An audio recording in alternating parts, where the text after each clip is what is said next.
Hi there, we're going to be having a little smelt with pewter and lead.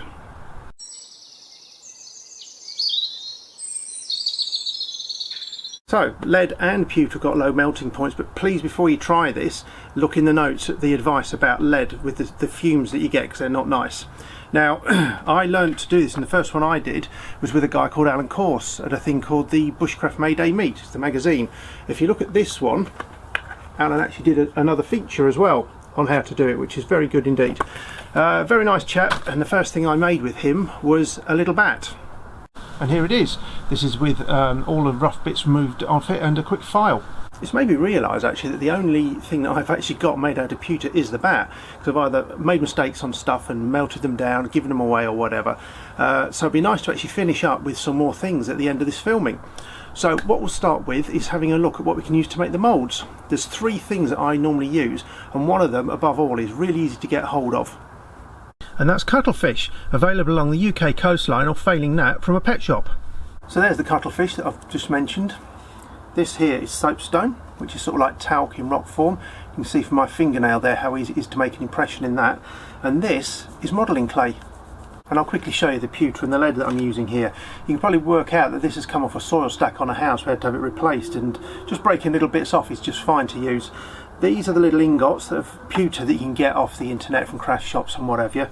And that there is a little bit of lead that I've just melted down. As well as your carving tools and the fire to melt the actual metal, you'll use something like this, a little crucible, to put it in. If you want to try this out but don't want to invest in a crucible to start with, just get a tin can and squish it like this, which is what I used to use, and then it becomes a little pouring spout.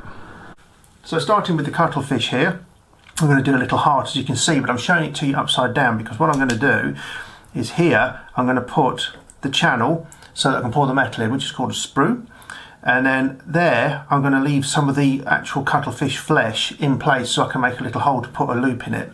Now you'll see here, and you can also hear, there's these little striations in the flesh. They're quite hard to actually get out even if you sand it, so be mindful of that you might have to give it a touch up with a little bit of sandpaper or whatever when it's finished. There we are. So I'm just starting by edging around this heart, just giving it a little scrape into the cuttlefish. So I've edged around with the pencil, and you can see I've drawn a little circle in there. That is basically to remind me to leave that material in there so I don't forget, and so we can make a hole through it.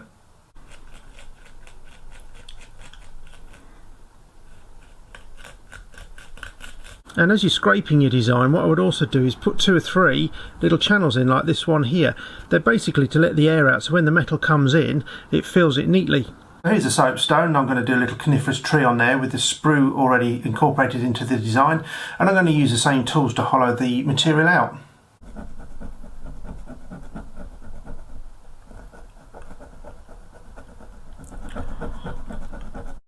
And so here's the clay mould. You can see here the lines that are going to let the air out in clear relief there.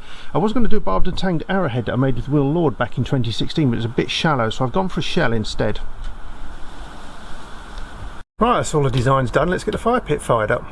Well, I say fire pit, you can use a fire pit, you can use a regular fire, but literally just a firebox like this will do because of the low melting points of the metals.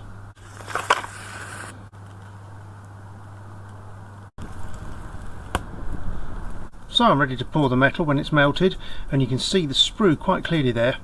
You can also see the adjustable clamp that I've got holding this, so it's hands-free. A pair of gloves, gauntlet style, to protect your hands, and lower arms are a good idea. So there's the pewter ingot about to melt. It'll take a few minutes, it depends exactly how much heat is being generated underneath. There we are, after about 2 minutes and it's going. You can just see in there's a bit of a scum on the top, which you can just pull away with a stick like that, or with this and the lead you can also just put a bit of candle wax in, which pulls it together. I don't know the science behind it, but it does work. There's still a bit of scum on here, but it doesn't matter. It'll float to the top in the sprue, hopefully. There we go. Perfect. So we'll just leave that to cool. There's a shot of the sprue on the soapstone, which we're going to do next. A bit of sandpaper under this in case it goes astray, because it has done before in the past with soapstone. Whoops, doing it again.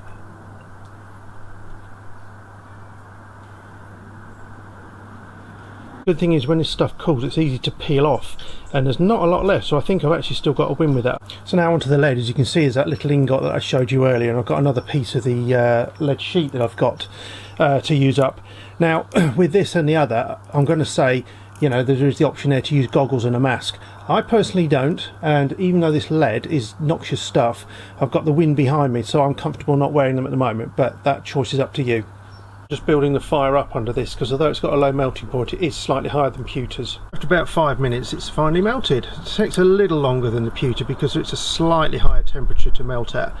It's a lovely colour, and that stuff on the top is actually called dross, which you can skim off. Here we go.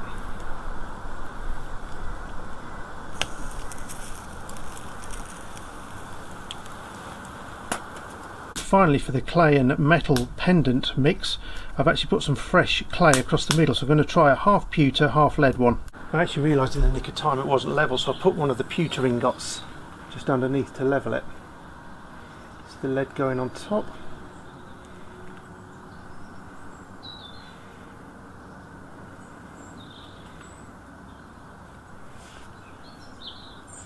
Got a bit of a smudge there, which is set. This is the one thing with lead, it does set a lot quicker than pewter, but that's not bad. We'll see if it holds though. Remove the clay barriers, so I'm just going to put the pewter in on the bottom half and see how we go.